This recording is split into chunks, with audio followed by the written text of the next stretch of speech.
Nuestro tercer ponente es Ignacio Pérez Alcázar, ingeniero de telecomunicaciones por la UPM y MBA por la EOI. En el pasado ha trabajado en diversas empresas privadas, como es, por ejemplo, Vodafone y 2B, pero, y muy digno de destacar en estos tiempos, es socio fundador de dos empresas. Una de ellas, la empresa BAC, y la otra, como no, Comunicaciones, donde además es director de innovación. Muchas gracias, Ignacio. Por favor, cuando quieras puedes empezar. Gracias, Ignacio. Yo, la verdad, que después de escuchar tanto la presentación de las ponencias de esta mañana, la de José Manuel y la de Lourdes, pues la verdad que casi uno piensa que qué más me queda por decir, especialmente después de escuchar a Lourdes y, de haber trabajado con compañeros de Tecnosite, pues a uno poco le queda por aprender, ¿no?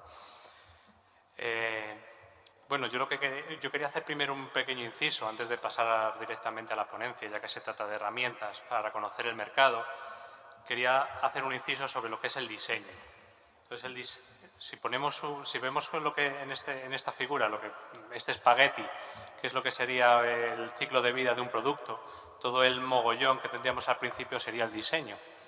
Si avanzamos un poquito tendríamos, el desarrollo de la parte de desarrollo y al final llegaríamos a la implantación y a la puesta en servicio. Lo que viene a decir este espagueti es que realmente todos los esfuerzos que hagamos en la parte de diseño, prototipados, test con usuarios, etcétera, etcétera, va a ser siempre más barato que cualquier cambio o cualquier rediseño que tengamos que hacer en la parte de desarrollo, porque ya estamos hablando de costes hombre por hora, ¿no? Y ni que decir tiene que todo el rediseño o todo el replanteo que haya que hacer cerca del lanzamiento. Y, evidentemente, hacerlo involucrando a usuarios y a otras partes implicadas en los proyectos, obtenemos resultados increíbles. Esto no es nuevo ni estamos reinventando la rueda con todo esto. De hecho, existe un estándar, que es la ISO 9241-210, que de hecho antes se basaba en otro estándar, pero ya tuvo esta nueva versión. Y esto simplemente es una adaptación de un estándar que existe, que cualquiera se lo puede incluso bajar de Internet. Entonces, gestionar un proyecto basado en una norma que existe, pues da un poco fiabilidad y un poco sentido a decir que el trabajar con usuarios, no es algo novedoso, no es algo que nos estamos inventando, sino que es una corriente que realmente existe. ¿Por qué hoy nosotros usamos, incluso otras empresas con las que hemos trabajado, otras instituciones tipo Tecnosite o la Universidad Politécnica de Valencia, también se usan mucho este estándar y este marco metodológico? Porque el diseño y el proceso basado en el entendimiento del usuario, de sus tareas y de su entorno, es realmente lo que produce las grandes innovaciones. Los usuarios, además, están involucrados desde el primer momento, tanto en fases de diseño como en fases de desarrollo. Luego, el feedback que nos den los usuarios realmente es una crítica, es un valor muy importante que podemos incorporar a todo el proceso y el ciclo de vida del producto. Luego, que son procesos iterativos. Como decía Lourdes antes, el incorporar al usuario, probar con ellos, prototipar, hacer las cosas que se llaman rapid prototyping y pasar los prototipos y prototipos, pues realmente al final esto es lo que nos va a hacer sacar un producto que tiene bastantes visos de tener éxito en el mercado. Y luego en todo este proceso, pues incluir cuantos perfiles multidisciplinares podamos. Y a quien diga, este proceso cíclico, ¿cómo lo aplico? Pues evidentemente esto se puede aplicar, esto tiene fácil aplicación realmente. A quien le guste más este tipo de esquema de ciclo de vida más lineal, pues todos estos procesos tienen cabida en un proceso de gestión de proyectos. Yo creo que esta presentación va a complementar lo que ha estado contando Lourdes, porque esto realmente es un ejemplo del trabajo que realizamos con un producto para Ítaca, que pertenece a la Universidad Politécnica de Valencia, para un producto que pertenecía al programa de Ambient Assisted Living europeo, que se llamaba Valid. Lo que hicimos es trabajar con este producto sobre necesidades reales de lo que serían sus clientes potenciales y trabajar sobre esto que nos permitía, por un lado, identificar oportunidades reales, nos permitía descubrir cuál es el lenguaje adecuado para poder acceder a este mercado, nos permitía incluso segmentar el mercado y conocer mercados nuevos más allá de los que realmente habían pensado en un inicio. nos permite realmente orientar cuál es la propuesta de valor hacia ese mercado objetivo. Y aparte nos permite, eso último que comentaba antes, comunicar adecuadamente el mensaje. Si pasamos. Cuando hablamos de usuarios, pues evidentemente quien mejor sabe lo que quiere es el usuario, aunque al principio no tenga mucha idea de lo que quiere, pero realmente, como decía Lourdes, cuando le estás mostrando prototipos es cuando realmente te empieza a retroalimentar y te da información muy valiosa de cuál es ese producto y cuáles son las necesidades que le aporta o las necesidades que cubre ese producto. Por un lado, se hacen preguntas del tipo utilidad, es decir, ¿es útil para mí? ¿Cubre una necesidad que tenía? ¿Esto es lo que necesitaba? Si hablamos de usabilidad, respondería preguntas o diría afirmaciones del tipo ¿soy capaz de usar este producto fácilmente o no supone un obstáculo para otras tareas que realizo? Sobre la deseabilidad del producto, pues diría cosas como pues me gusta como es, me hace sentir bien, estoy contento teniéndolo. Sobre la experiencia de marca, diría cosas del tipo mi experiencia general y opinión sobre la marca es buena, me inspira confianza. Sobre el criterio de satisfacción y que esté libre de errores. Diría cosas como mi experiencia con el producto es buena, no me da excesivos problemas, si hay un problema soy capaz de resolverlo por mí mismo. Y sobre la facilidad de aprender, diría cosas como no he tardado en entender cómo funciona por mí mismo, no me he tenido que ir al tocho de manual. Y ha llegado incluso a ser familiar para mí en muy poco tiempo. Sobre estas cosas sobre este ejemplo en concreto que os comentaba del producto Valid, pues cuando hablamos del usuario, del potencial cliente que puede tener un producto, pues cuando hablamos de usuario, pues hay que tener una cierta empatía con el usuario, es decir, hay que tratar de entenderle, poniéndonos en sus zapatos. Es decir, tenemos que preguntarnos o resolver preguntas del tipo, pues en su entorno, qué es lo que escucha, qué dice su entorno, sus amigos, colaboradores, círculo de influencia.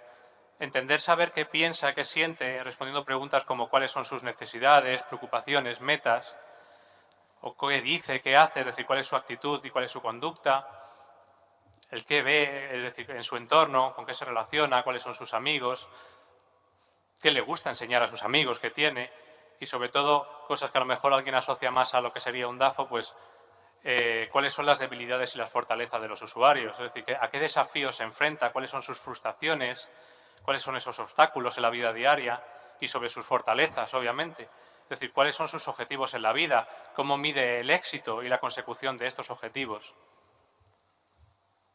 Con todo esto, lo que tratamos de hacer es poner al usuario o el usuario con el que estamos trabajando o el segmento de usuarios en el que estamos hablando, tratar de ponerle,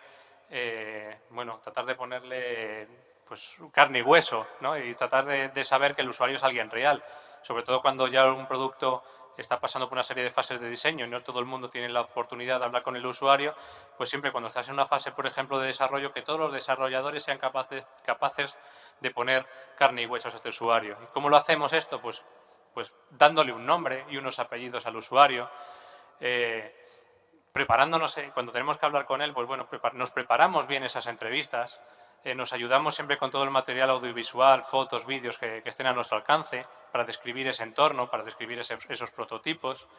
Y como cualquier entrevista, obviamente existen reglas culturales y éticas que hay que seguir. Y si podemos, si nos entrevistamos con el usuario, pues siempre hacerlo en la mayor medida en su contexto, porque al final de cuentas, cuando él vaya a usar un producto o un servicio, lo va a hacer en un contexto real, no lo va a hacer en un contexto de desarrollo ni en un laboratorio. Y una cosa que hemos aprendido con la experiencia es que resulta mucho más eficaz si este entrevistador es ajeno al usuario, ajeno al cliente e incluso a los propios desarrolladores o a la propia empresa que está desarrollando el producto, porque evita esos sesgos cognitivos de que este es mi producto y quién mejor que yo va a saber cómo es mi producto y lo que el cliente quiere. Y esto, evidentemente, lo que intentamos hacer, y esto es una foto de un focus group que hicimos en este proyecto, es decir, reunirnos con clientes potenciales para ver realmente cuál es esa experiencia de usuario, cuál es esa efectividad, cuál es la eficacia que están buscando en un producto o la que ven, e incluso dar propuestas de mejora.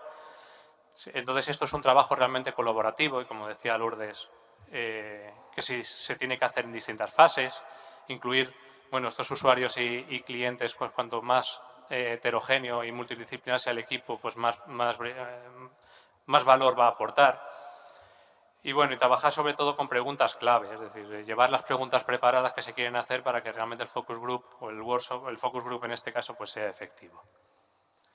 Con esto ¿esto para qué sirve todo esto? Es decir, toda esta información que hemos recuperado, pues no sirve ni más ni menos que para coger y poder hacer poder hacer fichas de requisitos. Es decir, algo más tangible que a la hora de hacer los desarrollos puedan entender pues los desarrolladores, jefes de proyectos, product managers, etcétera, etcétera, puedan entenderlos como requisitos reales que se tienen que llevar a término.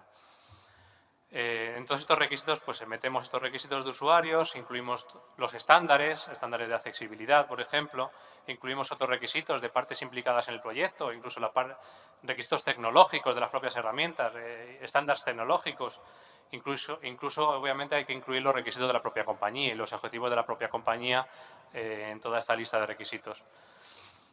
Esto que hemos conseguido, una lista enorme de requisitos. Entonces, lo que hay que hacer, hay distintas técnicas para llevar a cabo esto, pero en cualquier caso siempre hay que hacer una negociación sobre los propios requisitos para hacer algo viable en el tiempo, ¿no? Esto que estábamos hablando sobre todo eran fases sobre todo de diseño. Hay otra parte muy importante de trabajo con el usuario en esta fase de diseño, que es lo que llamamos el diseño del servicio. Cuando hablamos de diseño del servicio tenemos que ir un poco más allá y pensar cómo el usuario usa el producto.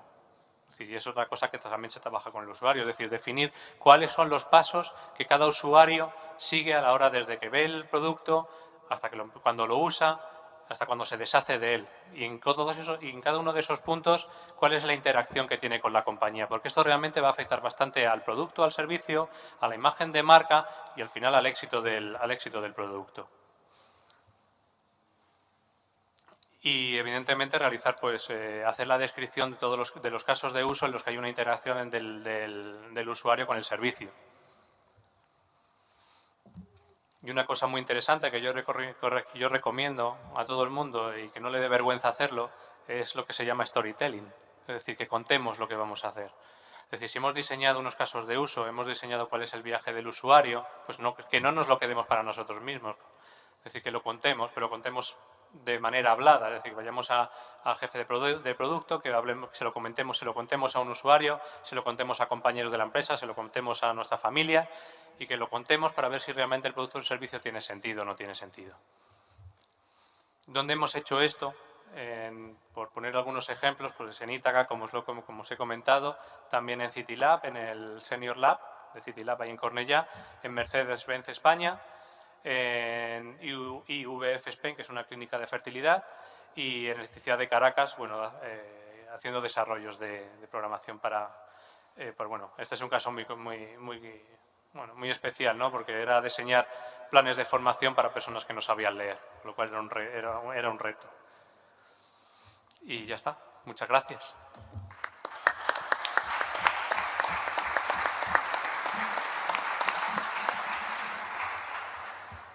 Muchas gracias, Ignacio. También muy interesante.